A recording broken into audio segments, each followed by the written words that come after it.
João Magalhães, editor de política do Jornal Dia, já conversamos hoje. O meu boa tarde aqui, a Edna Maciel, a Leide Lilás, a primeira dama da informação. A que mais tem adjetivos aqui, porque realmente ela faz por onde. E o Tássio Cruz, do portaldia.com. Boa tarde, seja bem-vindo, Tássio. Boa tarde, Eliese, boa tarde a todos.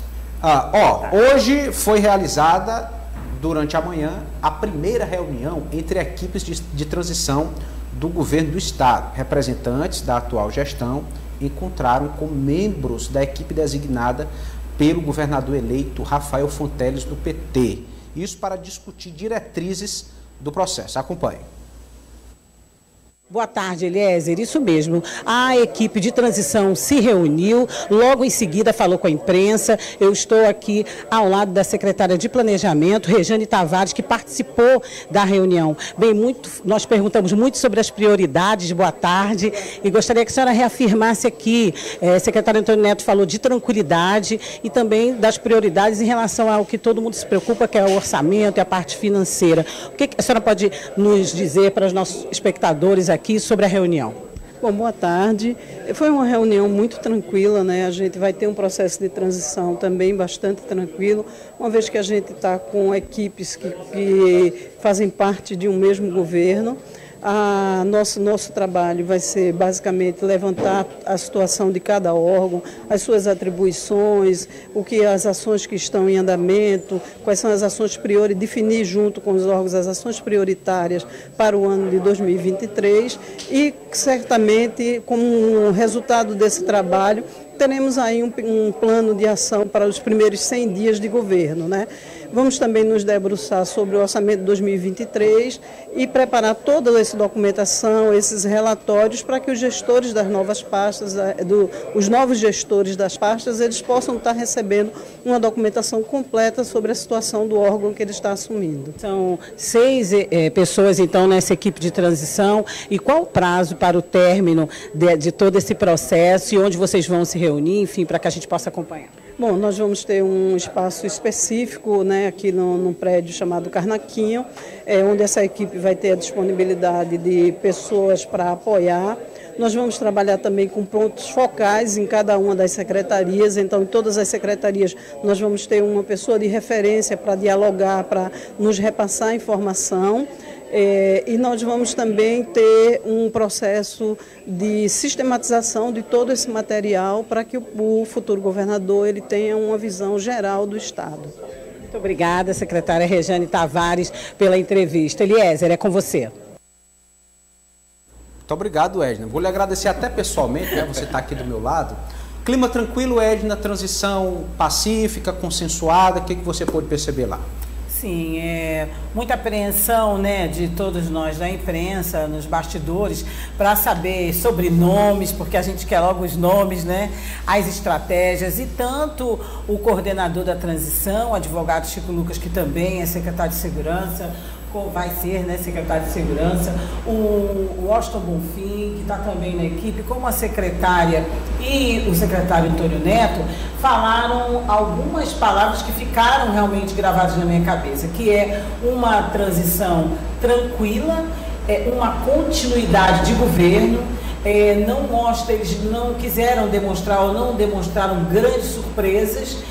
Falaram, é claro, pontuaram desse carro-chefe, que é a assistência social, que é um projeto de governo do Partido dos Trabalhadores, né, em nível nacional e local, que é um projeto mais social, de política social, melhor dizendo, e também de tranquilidade, de calma, mas de preocupação com o que todo mundo também, né, Eliezer e colegas, se preocupa.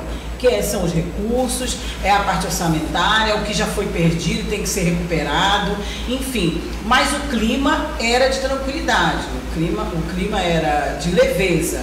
É claro que a gente sabe, né, e os colegas aqui vão também fazer suas colocações, que tem também, sempre tem, né, um descontentamento ou outro na hora de rearrumar a casa. Mas o que parece é que realmente durante esses dias nós vamos ter mais algumas informações, mas não espero grandes surpresas. Bom, é interessante a gente destacar que, por mais que seja a continuidade de um grupo à frente do governo do Estado, mas novas pessoas estão integrando a equipe, Só o fato de ter um alinhamento maior com o governo federal já muda também a forma de trabalho. Esses aspectos precisam ser pesados, Tássio Cruz.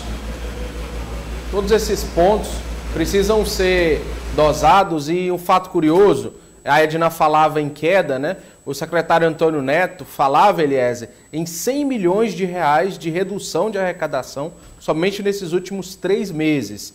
E esse é o principal desafio da equipe de transição para a próxima gestão. Equalizar dentro do orçamento, um desafio que a gente vai comentar aqui, mas parecido com o que está se tendo em Brasília, mas equalizar dentro deste próximo orçamento essa perda e conseguir manter os serviços básicos funcionando. De acordo com o futuro secretário de Segurança e coordenador da parte do Rafael, vamos dizer assim, dessa coordenação, o advogado Chico Lucas, 3 pontos serão principais, Eliezer. A questão orçamentária, né, a questão de equalizar o orçamento e a arrecadação para o próximo ano, responsabilidade fiscal e folha de pessoal.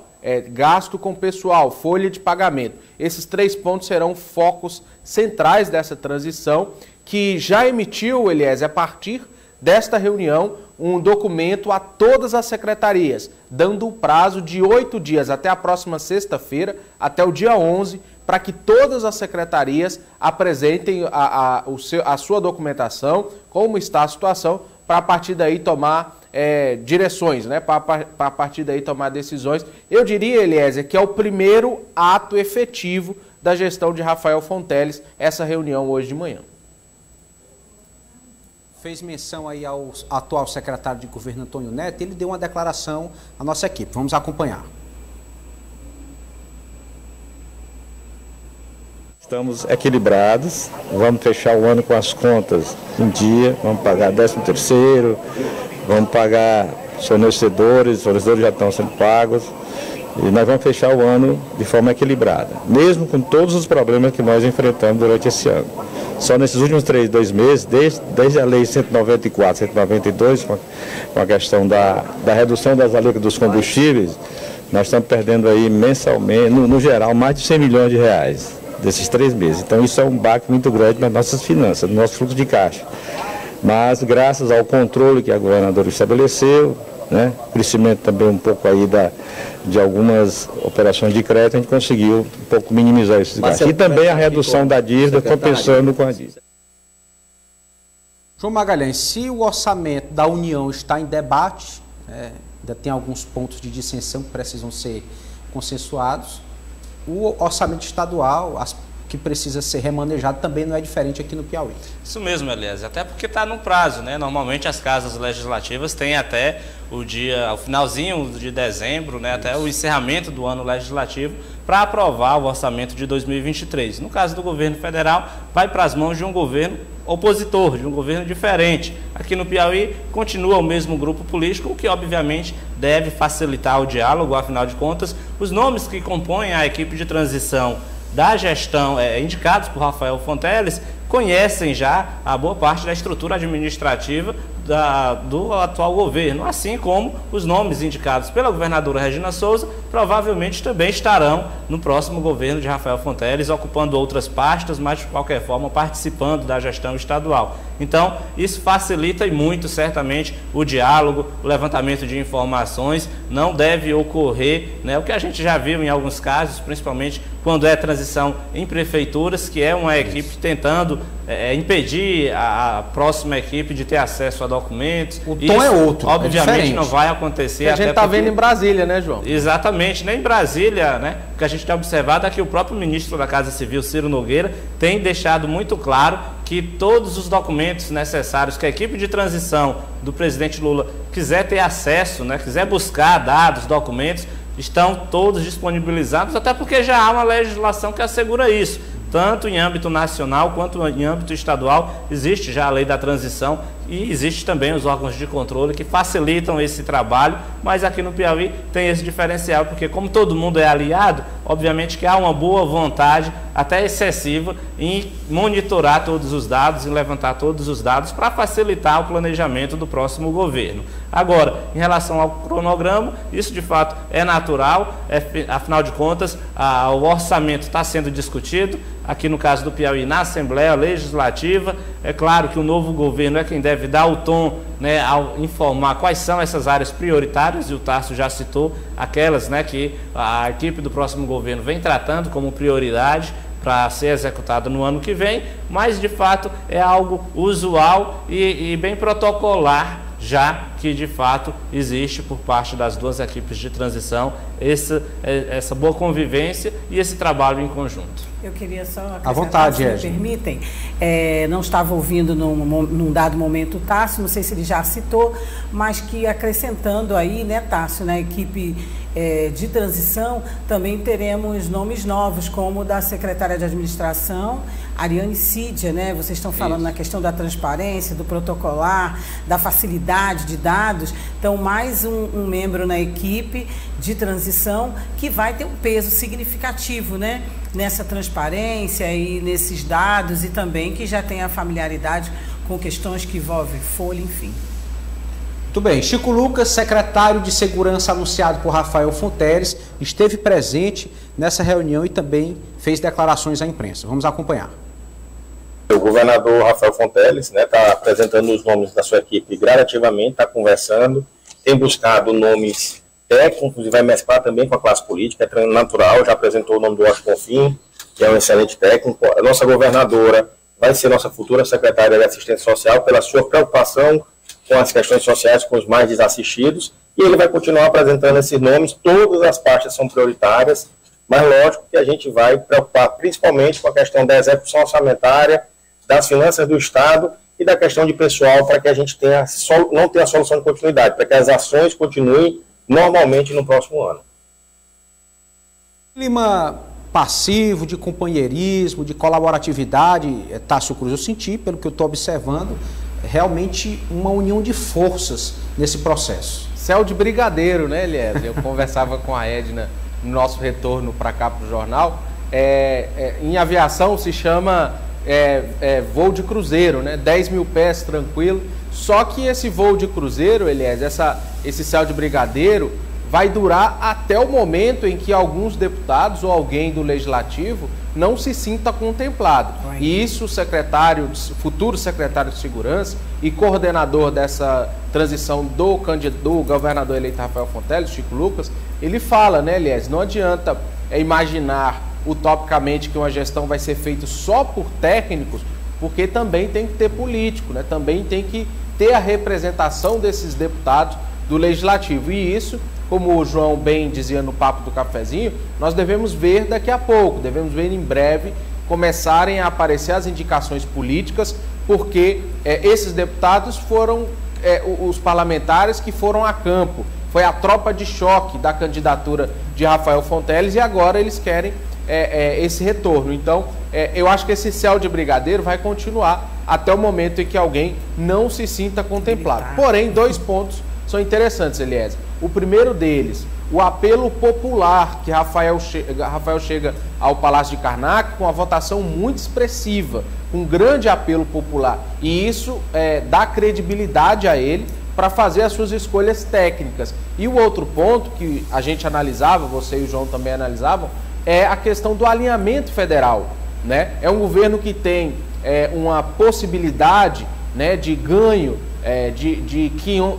que tem possibilidade de ganho político muito maior para um aliado. E por isso os deputados pesam, né, até certo ponto, dizer algo contrário ou não. Então eu acho que esse céu de brigadeiro, que vai esse início de governo, deve durar por um bom tempo, porque os deputados, mesmo os que não tiverem em primeiro escalão, devem se sentir contemplados ali com o segundo, terceiro escalão, e a participação dessa gestão que começa com um alinhamento federal muito propício, né?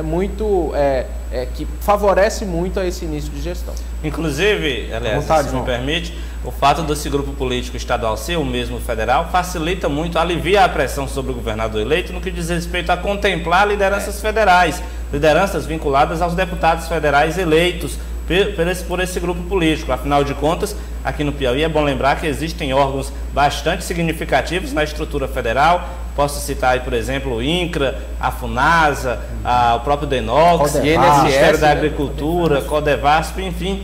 São diversos os órgãos, se eu não me engano, cerca de 12 a 15 órgãos federais que possuem uma boa estrutura de atuação no Piauí e que vai ficar para ser esses cargos sendo divididos entre esse grupo político vinculado também ao governo do estado. Então isso ajuda muito o governador a aliviar a pressão de aliados por cargos junto ao governador eleito. Agora, alivia, mas obviamente não encerra, afinal de contas, qual é o político, qual é a liderança política que não quer ali ter um espaço para, obviamente, executar suas ações e tentar, de certa forma, contemplar seu grupo político. É claro que esse momento, como disse o Tássio, a gente vai chegar, eu acredito que daqui a 1 ou 2 semanas, essa discussão vai ter muito mais intensa no campo político.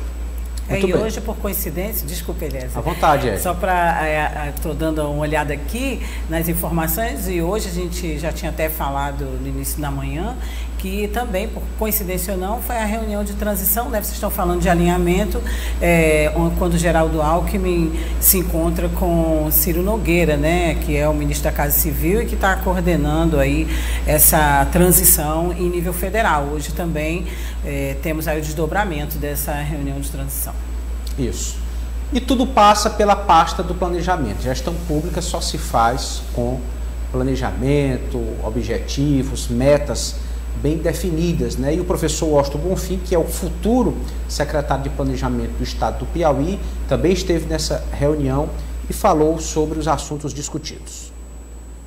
Na realidade, isso é menos uma função do planejamento, mais uma função da Secretaria de Governo, é o modo como eu vejo, e acredito que, assim, é uma base ampla, mas, digamos assim, pouco heterogênea do ponto de vista dos objetivos, dos valores, tanto é que marcharam conosco, né, durante o processo eleitoral. Não vejo muitos problemas, há, né, uma disposição do governador Rafael, né, de contemplar a questão política, né, dentro do governo, isso é natural, não existe essa ideia de governo apenas técnico, isso, né, não funciona, inclusive porque todos os governos são eleitos e precisam tratar politicamente, né, as suas questões.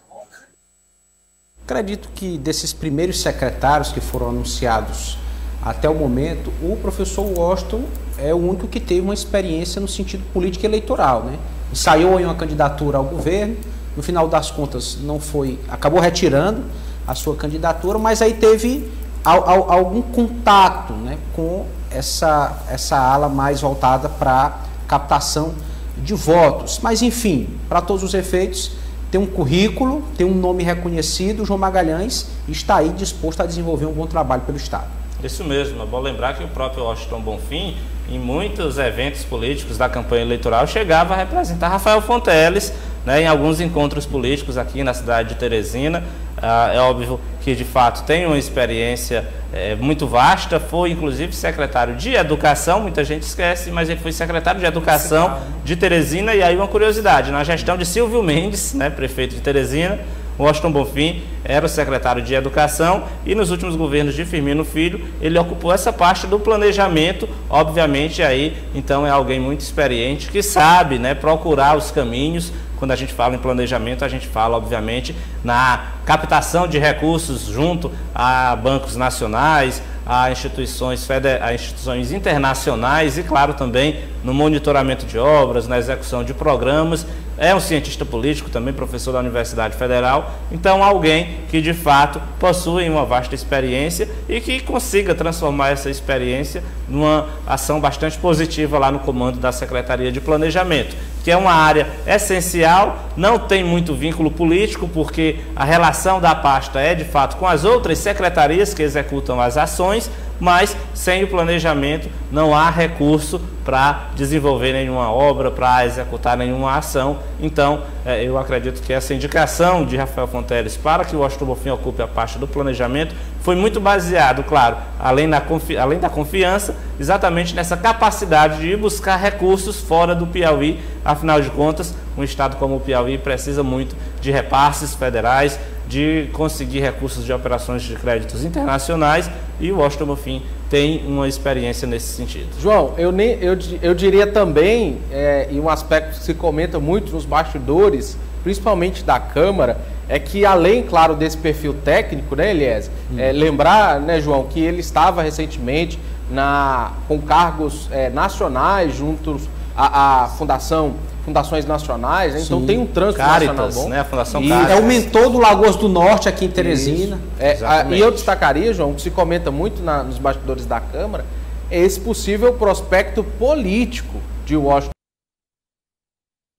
Bonfim, né? Ainda, claro, muito cedo, o governo ainda nem começou, mas sempre quando se fala em disputa pela Prefeitura de Teresina, o nome de Washington Bonfim sempre está em pauta. Esteve em pauta quando o candidato escolhido foi Kleber Montezuma, há 2 anos atrás, e agora volta em pauta. Só que agora em um outro palanque, né? E o PT sai de uma eleição nacional extremamente fortalecido, tanto no âmbito estadual quanto nacional, e dificilmente o PT não terá um candidato à Prefeitura de Teresina em 2024. Então Washington surge nessa seara de nomes aí como uma possibilidade, sim, se comenta, sim, nos bastidores políticos. Claro, muito cedo ainda, a gestão nem começou, mas é um nome sempre colocado ali nas rodas de conversa como um propenso candidato. Já que você citou a questão política, é bom lembrar que é um nome hoje vinculado ao governador eleito, vinculado, portanto, a esse grupo de partidos, do Partido dos Trabalhadores, e também muito próximo, né, da família do saudoso prefeito Firmino Filho. Afinal de contas, a ligação de Washington Bonfim com Bárbara do Firmino e a própria Dona Lucy é de fato uma ligação política muito grande, muito estreita. É alguém que caminha, obviamente, politicamente, e há alguns anos já vinha demonstrando esse interesse em caminhar de fato na questão partidária. Edna, o nome do senador eleito pelo Piauí, o Wellington Dias, tem figurado muito bem, né, a nível nacional. É lembrado para indicações de ministérios.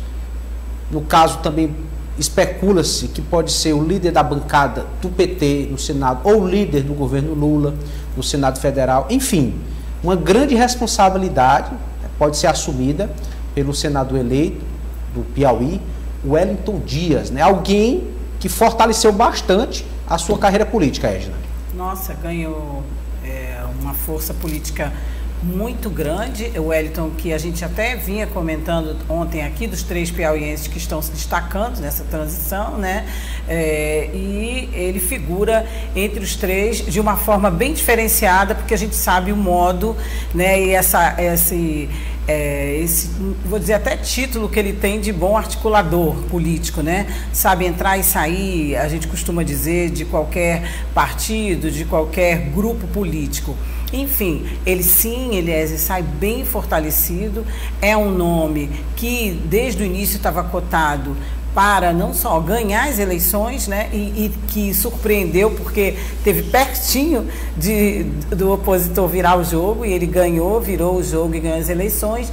Então, sempre lembrado não só por essas habilidades políticas pelo cargo que ocupou, e agora se falou muito dele ser escolhido como um dos ministro da Casa Civil, depois se falou agora em outras pastas também relacionada a planejamento, agora na equipe de transição, fez parte, protagonizou a campanha, né, a coordenação da campanha no Nordeste, e a gente viu aquela imagem de quando o presidente eleito Lula entrou no salão para fazer o seu primeiro pronunciamento, ele estava ali. Não acho que foi estrategicamente, tá, gente? Devia estar ali na ponta, foi abraçado, cumprimentado de forma bem efusiva e carinhosa pelo presidente eleito. Acho sim que agora, ontem vimos todos os jornais em nível nacional, ele falando desse momento, sabemos de onde ele vem, da origem da militância do sindicato dos bancários, então acho que vai contribuir, tenho certeza que deve contribuir bastante agora nessa equipe de transição. E vamos esperar se é confirmado mesmo. A gente já conversou isso aqui nos bastidores e botou um ponto de interrogação. Nesse momento, não seria melhor o nome de Wellington Dias no Senado, né, onde se precisa de muita força agora na Câmara e no Senado? Sabemos da maioria do presidente Bolsonaro eleita ou que compõe a base de governo. Então, ou mesmo o melhor ele assumir um ministério, né? Fica esse ponto de interrogação até agora. Acho que ainda não é prego batido, ponta virada de nada, né, pessoal? E o senador Wellington sempre esteve ao lado, né, do presidente eleito Lula, nos melhores e nos piores momentos também, né? A gente que acompanha essa trajetória sabe da ligação que eles têm, política e pessoal. Então, certamente, o Piauí deve ter essa representação no alto escalão do governo federal. O vice-presidente eleito, Geraldo Alckmin, do PSB, indicado como coordenador da equipe de transição do governo de Luiz Inácio Lula da Silva, chegou em Brasília na manhã desta quinta-feira. Ele se reúne na parte da tarde com o ministro da Casa Civil, Ciro Nogueira, para formalizar o início da transição do atual para o futuro governo. João, não houve uma declaração aberta e direta por parte do atual presidente, reconhecendo a derrota ou parabenizando o presidente eleito, mas a transição tem que começar. Né? Certamente começou bem, né? Hoje pela manhã acompanhei as entrevistas, tanto do relator do orçamento do ano que vem, Marcelo Castro, quanto do senador Wellington Dias, assim como também de Geraldo Alckmin a respeito da reunião, e ocorreu de forma bastante madura, assim como também integrantes da equipe de transição indicados pelo presidente Jair Bolsonaro se reuniram lá com o Tribunal de Contas da União para prestar contas e deixar claro que está todo mundo colaborando com o levantamento de informações e entregando esses documentos para a equipe que deve assumir o Palácio do Planalto ano que vem. E é interessante que logo que ocorreu essa reunião entre a equipe de transição, que o vice-presidente, né, eleito, Geraldo Alckmin, deixou claro que há uma perspectiva e que a prioridade número 1 é ver essa questão de onde procurar recursos para encaixar no orçamento do ano que vem aquelas ações que eles consideram inadiáveis, principalmente a manutenção do Auxílio Brasil, que vai voltar ao nome de Bolsa Família, no valor de R$600. Nos últimos dias a gente tinha observado alguns comentários de que não tinha espaço no orçamento para encaixar essa manutenção em R$600, mas aparentemente a proposta apresentada é de que ainda neste ano, né, e aí vai depender obviamente do presidente da Câmara, do presidente do Senado comprarem a ideia, mas que se apresente uma proposta de emenda à Constituição, garantindo um espaço fiscal aí na casa dos R$200 bilhões para, além da manutenção do Auxílio Brasil, que vai voltar ao nome de Bolsa Família, no valor de R$600, também haja recursos para outras áreas, como a retomada de algumas obras consideradas estratégicas. Afinal de contas, investimento em obras é sempre um bom caminho, ou pelo menos um caminho mais rápido de gerar emprego, coisa que obviamente o país está precisando muito no momento, assim como também a execução de algumas ações consideradas prioritárias pelo próximo presidente da República. Elias, rapidinho, os bastidores da reunião, todos os detalhes só no portaldia.com. Portaldia.com. Amigo de casa acessar, lá tem todos os detalhes da reunião. Tem informações que só o Tássio viu, que só o Tássio apurou. Vale a pena acessar. Muito obrigado, Tássio Cruz, João Magalhães, Edna Maciel, a você, telespectador. Hoje eu estive aqui na apresentação do jornal, amanhã estarei novamente, porque o comandante Douglas Cordeiro precisou de um repouso, está tudo bem, está se cuidando. Segunda-feira estará de volta, né? Um grande abraço ao nosso comandante Douglas Cordeiro. Obrigado pela audiência. Amanhã tem comando geral. Só tem eu para falar, então... Pouco de audiência. Papoca aí. A partir das 6 horas da manhã na FM O Dia, a partir das 7 também na O Dia TV. Acompanhe todo o trabalho da equipe do Comando Geral aqui no Sistema O Dia de Comunicação. Muito obrigado, até amanhã.